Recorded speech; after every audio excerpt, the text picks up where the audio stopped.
England's trusted news source. ABC 6 News at 6. Tonight on ABC 6 News at 6, booster shots now available in Rhode Island, where you can get them if you're eligible. Plus, a single mom of 4 in Warwick may soon be homeless after her landlord sells her apartment. What's being done to try to address the state's affordable housing crisis? And a new use for McCoy Stadium could be in the works. What the mayor is saying about a potential new use for that old ballpark. We'll get to those stories in a few moments, but first, our top story tonight at 6. A COVID outbreak forcing the cancellation of the homecoming game for yet another school district in Rhode Island. Good evening, and thank you for joining us tonight. I'm John DeLuca. Central Falls High School is now the latest to fall victim to the virus after a player on the football team tested positive. ABC 6 News reporter Dominique Turner fills in the details. Central Falls High School has canceled their homecoming football game this week, as well as next week's game versus Pilgrim. These cancellations come after a positive case of COVID-19 on the Central Falls football team. The high school football game that always brings past and present students and faculty together now canceled due to COVID-19 concerns. We're trying to make the best of a bad situation. Central Falls Athletic Director Anthony Ficcicelli says the positive case came after a scrimmage Tuesday to prepare for Friday's game. After practice, one of our players texted our head coach and said his brother and sister had tested positive for COVID and he was going to get a test. When the results came in, that Central Falls athlete tested positive.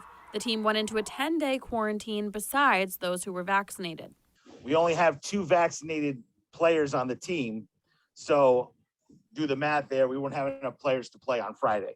Ficcicelli says although the games will not be rescheduled, the team has stayed in good spirits considering how often they've had to adapt this year. So they had been through the process, so they knew, what was happening. Now the school says other homecoming activities will still go on, like an alumni tour of the football field. And Central Falls isn't the only school facing COVID-19 cancellations. A matchup between Middletown and Charahoe has also been canceled due to COVID-19 concerns. Reporting in Central Falls, I'm Dominique Turner, ABC 6 News. Starting today, Woonsocket-based CVS Health giving out the Moderna booster shot. The pharmacy opened appointments on its website after the CDC director signed off on those boosters yesterday. The Moderna booster, by the way, is half the original dose. Doses of the Pfizer booster are the same as the first and second shots. Those are already available at CVS, and we do want to let you know CVS Health is not offering the J&J booster. The Rhode Island Department of Health announcing this afternoon booster shots are now available at state-run sites throughout the state of Rhode Island. If you are eligible, you can make an appointment on vaccinateri.org. In Barrington today, booster shots available during a clinic at the Peck Center for Adult Enrichment. They're using the Pfizer booster. This is my 3rd shot, and I'm excited to do what I can to keep everybody safe and get the community back to where it was at one point. Well, that clinic had just closed about a half hour ago at 5:30. ABC 6 News is your trusted local source for all coverage of the coronavirus. For the latest information on vaccine mandates and school guidelines in your area, we have that for you on our website. Just go to abc6.com. And be sure to download our ABC 6 News app. That way we can send breaking news and weather alerts right to your phone. Now to an ABC 6 News follow-up out of West Warwick. A husband indicted for allegedly killing his wife. Martin Hughes pleading not guilty today in court. He's now being held without bail. Police say the 74-year-old shot and killed his 74-year-old wife, Marcia. He's now being charged with domestic first-degree murder. In Lakeville, 2 people injured after a rollover crash on Route 140 South very early this morning. In fact, it happened right after midnight. The Lakeville Fire Department needed to use chainsaws to clear away the brush and trees from the car so the firefighters could actually reach the 2 women trapped inside. They were taken to the hospital miraculously with non-life-threatening injuries. A former school employee in Fairhaven convicted of stealing more than $10,000 from the school department. Christine Mitchell pleading guilty to larceny. The 55-year-old from New Bedford was the business office manager for the district. And from 2018, she stole $89,000 from the Student Activities Fund as well as the preschool fund. And between 2011 and 2012, she also wrote herself checks totaling another $10 grand. She's been sentenced to 2 years in prison. Nearly 20 years after the Station nightclub tragedy that killed 100 people and injured 200 more, the owners of that club say they plan to be more open with the public. In February of 2003, pyrotechnics used during a performance by the 80s hair band Great White led to the club going up in flames. 3 years later, the owners, Jeffrey and Michael Dudarian, were sentenced for 100 counts of involuntary manslaughter. Now here we are all these years later, and the brothers are promising to post more court documents online, as well as witness statements, as well as answer questions on their Facebook page. New at 6, the high school student who allegedly wrote a serious threat on a bathroom wall at Taunton High School earlier this week has been identified and will be facing criminal charges. Taunton police say that student also wrote messages in other school bathrooms at the high school that were found the next day. Police say those threats, though, are not credible, but out of an abundance of caution, there has been an increased police presence at the school on Thursday and today as well. In consumer news tonight, the Rhode Island unemployment rate is now 5.2%. That's according to the DLT, Department of Labor and Training. Much, much better than last September. The 5.2% number, pretty much half of what it was in 2020. The unemployment rate, by the way, in Rhode Island is higher than the national average, which is 4.8%. Well, it is no secret Rhode Island is dealing with an affordable housing crisis. And a real-life example of that, a single mom recently found herself homeless while trying to care for her severely disabled son. Well, that mother of 4 is now sharing her story, hoping that something can be done to help people who don't have a place to live. Here's ABC 6 News reporter Laura Puglisi. I cried and cried and cried and cried. I just kept looking at my kids. I felt like a failure. I didn't know what to do for them. I didn't know where we were going. It's a story Donna Wood never thought she would be the face of. The Warwick single working mom of 4 found herself on the brink of homelessness this summer after her landlord sold the apartment she lived in for 5 years, and she was given 20 days to get out and find a new place to live. Who can get out in 20 days? Like, who can do that? Like, that is such a short amount of time, especially with the baby and my other kids. I don't know, like, where do you go if you can't find an apartment? Wood searched tirelessly and couldn't find anything in her price range that could fit her family and son with severe disabilities. Corey, a newborn at the time, was in and out of the hospital with brain bleeds. Wood says he has 3% of a working brain and suffers from infantile spasms. If I ended up on the street, how would I be able to do that? With all his medical equipment, everything he needs, he can't be out in the cold. I couldn't imagine being on the street with him. I really think they would take him from me. Wood was able to secure temporary housing through a hotel program funded by the RI Coalition to End Homelessness. But the housing is only temporary. She and the others in the program have until the end of the month to find a long-term solution. It is torturous mentally. It will destroy you. Because if you have nowhere to go, constantly you're thinking in your head, where am I going? Where am I going? Where am I going? And then you're trying to think of like a million different ways to go. And at the end of the day, there are no options.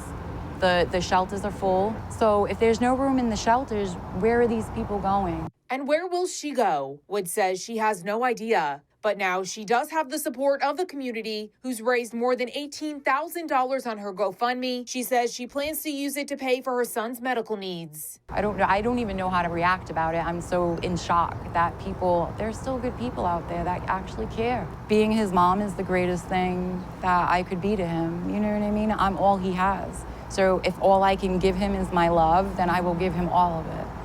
And that's all I can give him right now. According to state data, the average price of an apartment in Rhode Island is over $1,600. On a given night, there are over 1,500 people experiencing homelessness. Last month, over 600 were living outdoors or in cars, the largest number of people living outdoors Rhode Island has ever seen.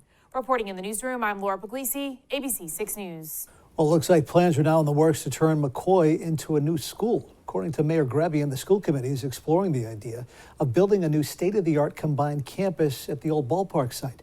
No other details have been released just yet. As we know, the Paw Sox moved to Worcester 2 years ago now, leaving that stadium empty and pretty much lifeless, although it is being used as a COVID testing site right now.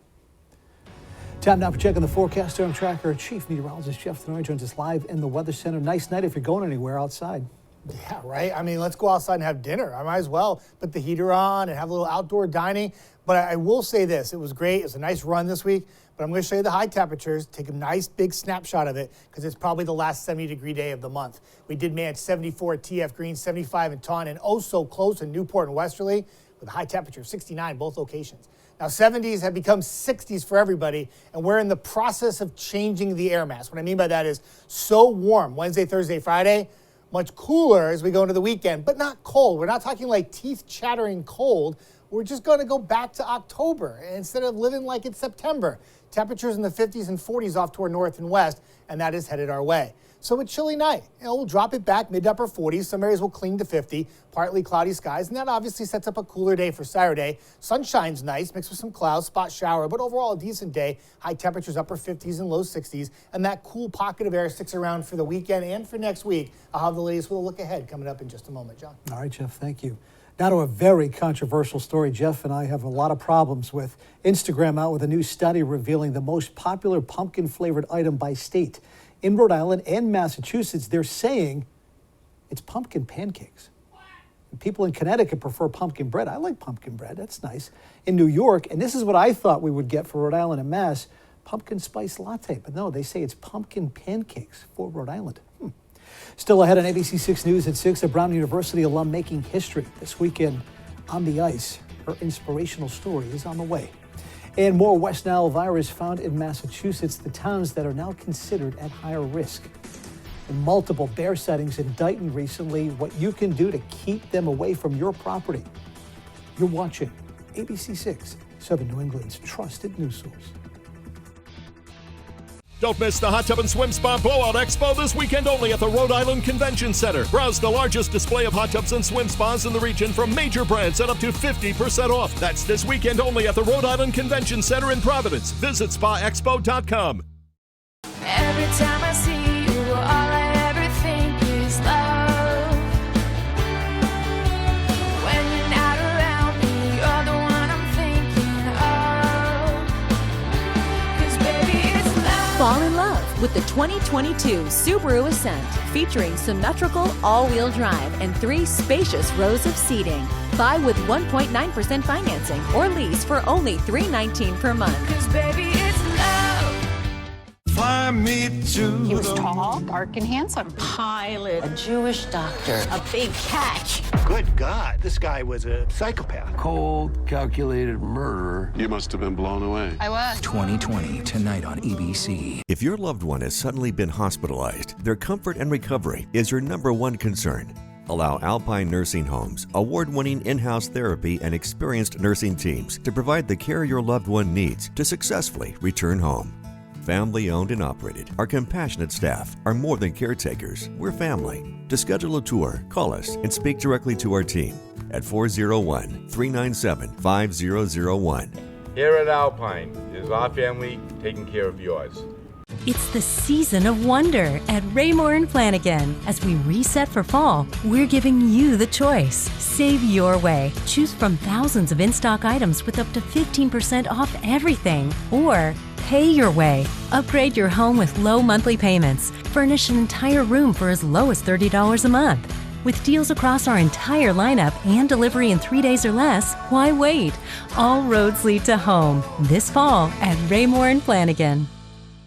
Truthfully, it's frustrating to see how fast dust reappears. But dusting with a cloth is a pain. And dealing with a bulky vacuum is such a hassle. Ugh. So now, we use our Swiffer Sweeper and dusters. The fluffy fibers, they pick up dust easily, grabbing it in all those hard-to-reach places. Gotcha! And for our floors, Sweeper's textured cloths lock all kinds of dirt, dust, and pet hair. Unlike my vacuum, it sneaks under and around places. Look at that. Dust-free and hassle-free. Stop cleaning, start Swiffering. Don't miss the Hot Tub and Swim Spa Blowout Expo this weekend at the Rhode Island Convention Center. Browse over 30 hot tubs and swim spas from 5 major brands at up to 50% off. Financing is available and show admission is free. That's this weekend only at the Rhode Island Convention Center in Providence. Visit spaexpo.com.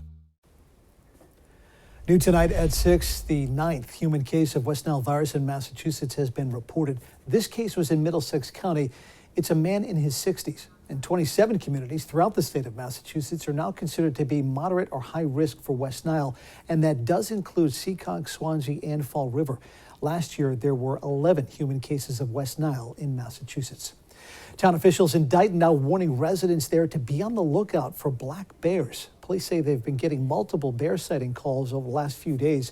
Now, the bears didn't hurt anybody, but some suggestions from police just to keep the bears away from your property. Don't put out bird feeders, secure your trash, and make lots of noise if a bear comes to your house. They say that usually gets them to run off. And now, Your ABC6 Storm Tracker weather with Chief Meteorologist Jeff Denoyer. Never come up faced with a bear, but you know what I did come up close to one time was a moose. I used to live in New Hampshire. Came out my backyard and there was a moose in the backyard. I was like, oh my goodness, this thing was huge. I was scared. I ran back inside. I didn't try to give him any food or anything. I just ran. This guy came outside. I'm not running from this though. In fact, I want to run outside, if anything, and go check out this sky cam because sunset happens obviously a little sooner. We're on air. I can't go out there and take pictures. But I can still see it from our sky cam as the sun goes down, a beautiful glow and all lit up. Providence ready to go. Beautiful pink too. You see some little pink. Yep, breast cancer awareness. You see pink everywhere. People wearing shirts. People lit up buildings. It's really nice. Temperatures today, 70s, 60s now. And ideal conditions tonight. Many of you have already told me that you're going to be going outside and having a little fire pit action tonight. And I think that's fantastic. I'm jealous. And I look forward to the pictures you're going to send. And I know the typical culprits who send me the fire pit pictures. I can't wait to see them because I know how much fun you're going to have enjoying the really nice night. Yes, a little cloud cover will move in overnight. We'll call it partly to mostly cloudy. But the temperatures, it's not like a sharp drop. It's like a continual coolness settles in. So 60s become 50s, become 40s. I'm trying to make this sound really great. And by the evening hours, you got beautiful fire pit weather. And then what's nice is if you like it like a little cool, you can open up the windows. Maybe it's a little too chilly for you. Maybe shut the windows and turn the heat on. It's all your preference. But the bottom line is it's an air mass change as we go into tonight. Now, I haven't filled in the overnight low yet for Friday the 22nd. You say, well, Jeff, that happens overnight into the morning. Why didn't you fill it in yet? Because the low was 60 at Providence last night, TF Green. So we are going to drop below 60 before midnight. That will be the low for the day. And what I want you to take from this graphic, two nights of 45 or below. We haven't had a 30-degree night. Many of you playing the October contest, nobody has a chance to win right now. The lowest pick was 6 nights. We're not even at 6, we're at 2. And we only have really one more night in the forecast. It's going to be 45 or less the rest of the month. It's been that mild all month long. For tomorrow, low 60s, a few upper 50s, northwest Rhode Island, partly sunny skies. Low pressure, cold front, all sliding through, and this low will continue to move out to sea. Original thought was maybe it would clip us with some rain Saturday, but besides a spot shower, I think we're good. So Futurecast, it got a little cloud cover tonight, yes, but by morning, any clouds that we have at 8 a.m., you can see them here, will start to eventually break up. And I think you actually get a little bit brighter in the afternoon as opposed to the morning. It's not going to really warm us up all that much. We stay put right around 60, but still a lot better day than I originally was thinking and a nice start to the weekend. Going to Saturday night, a few showers to our west. They'll come as close to about us, maybe as New London County, and then kind of fizzle out a little bit and never really make it here. So therefore on Sunday, you wake up, we're in the 40s to start the day. And by the afternoon, lots of sunshine and a repeat performance on temperature, maybe just a few degrees cooler. So maybe a few more upper 50s mixed in, but still right around that 60-degree mark. And overall, the weekend looks pretty good. And enjoy the sun because next week's a challenge. There's some rain Monday and Tuesday. And I do think that even the days that are dry, Wednesday, Thursday, it is a battle for sunshine next week. The temperatures will stay upper 50s to around 60 by day and right around 50 degrees at night. John. Thank you, Jeff. A big weekend on tap over at Brown University as the women's hockey team opens the season at home with back-to-back games against Penn